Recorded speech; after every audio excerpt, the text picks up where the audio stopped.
Hello दोस्तों, अस्सलाम वालेकुम। मैं मोहम्मद जुनैद अकरम। मैंने आपसे कहा था कि हमारी क्लास आगे बढ़ती जाएगी और हम नई नई चीज़ों के साथ आएंगे।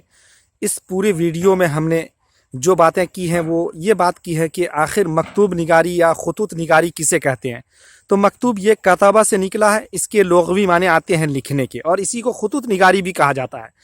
और खुतूत निगारी ये ख़त और यानी ख़त जो है क्या चीज़ है, खैरियत की तरसील, यानी अपनी खैरियत एक दूसरे तक भेजना और अपनी ख़यालात जो होते हैं, अपने ख़यालात जो एक दूसरे के साथ आपस में बातचीत करना, तबादले ख़यालात का ये एक बुनियादी ज़रिया है ख़त।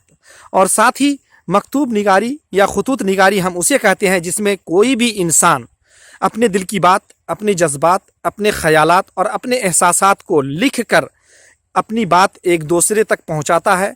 ये खुतूत निगारी कहलाता है। और जिसको ये भेजा जाता है वो सामने में हाजिर तो नहीं होता है, लेकिन जिसको भेजा जाता है जब वो पढ़ता है तो ऐसा महसूस करता है कि लिखने वाला सामने बैठा हुआ है। इसी वजह से ख़त को आधी मुलाकात कहा है। ख़त को आधी मुलाकात किन्होंने कहा? गालिब ने कहा, ख़त को आधी मुलाकात कहा है। और खुतूत निगारी की शुरुआत बहुत पहले से हो चुकी थी, लेकिन इसको हिंदुस्तान में जब इसको शुरुआत हुई तो उस वक्त 16वीं सदी थी और उस वक्त शेर शाह सूरी जो थे उनकी हुकूमत थी, उन्होंने इसकी शुरुआत की थी। फिर उसके बाद मुग़लिया सल्तनत में जब मुग़लिया दौर था उस वक्त भी ख़त का इस्तेमाल किया जाता था अपनी बात एक दूसरों तक पहुंचाने के लिए, अपनी खैरियत एक दूसरों के सामने रखने के लिए।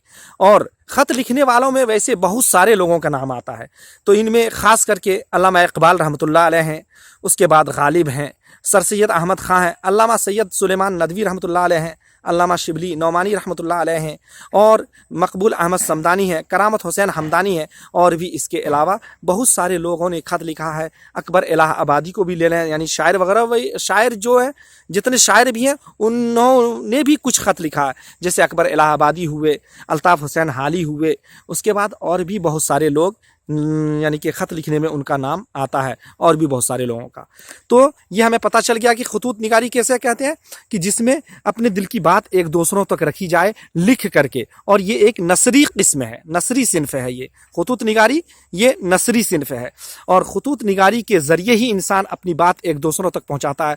और अपनी इसी की बैसाखी के सहारे, इसको बैसाखी कहा गया है कि इसी बैसाखी के सहारे यानी ख़त का सहारा लेकर के अपनी बात दूसरों तक पहुंचा देता है। जो कि आपस में या सामने में नहीं कह पाता है वो लिख करके बता देता है, वो खुतूत निगारी कहलाती है। और खुतूत निगारी को गालिब ने क्या कहा है? आधी मुलाकात कहा है, क्योंकि इसमें पढ़ने वाले को ऐसा महसूस होता है कि शायद लिखने वाला या जिसकी बातों को वो पढ़ रहा है वो सामने में बैठा हुआ हो, इसलिए उन्होंने इसको आधी मुलाकात कहा है।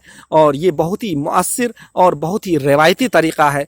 खुतूत निगारी हमारे यहाँ तो 16वीं सदी में इसकी शुरुआत हुई, लेकिन बाज़ाब्ता लिखने का जो चलन हुआ वो दौरे जदीद में हुआ। यानी दौरे जदीद यानी कि अहद हाजिर आज भी ये चल रहा है।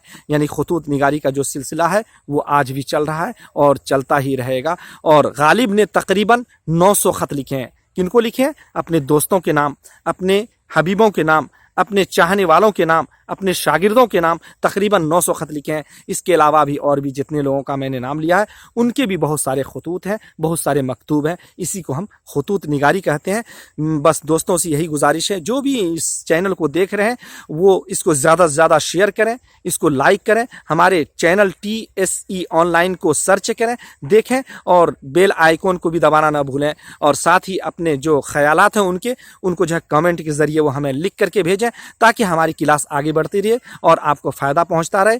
और बस आपसे यही है कि इस चैनल को सब्सक्राइब करें और जितना से जितना हो सके इसको सर्च करें। हमारे चैनल का नाम है TSE ऑनलाइन। हम आगे और दूसरे वीडियो के साथ आएंगे और कुछ ग्रामर की बातें हो जाएंगी। जैसे मैंने कहा था कि वाहिद और जमा, मुज़क्कर और मुअन्नस, इन सारी चीज़ों के बारे में ही बात करेंगे। वस्सलाम।